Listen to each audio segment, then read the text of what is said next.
مناضل الاتحاد الوطني طلبة المغرب بموقع طنجة. بالنسبة لنا اليوم هو محطة تاريخية في إطار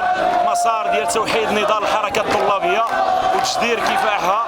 وتنظيم نضالاتها المتشتتة.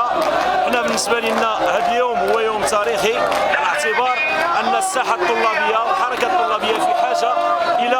إعادة البريق والزخم لنضالاتها، في حاجة إلى توحيد نضالاتها على المستوى الوطني بشكل اللي يقوي أشكالها الكفاحية وبشكل اللي يمكنها من تحقيق المطالب العادلة والمشروعة اللي كاينة في جميع المواقع الجامعية. حنا كنحضروا هنا اليوم في إطار يعني واحد معركة نضالية محلية في موقع طنجة دامت أسبوعين، وهذه يعني كشكل نضالي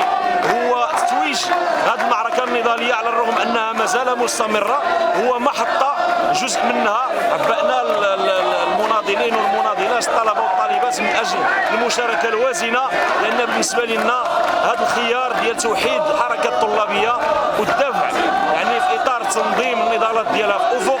إعادة بناء اتحاد وطني طلبة المغرب على أسس المبادئ والأرباع هو الرهان مطروح الآن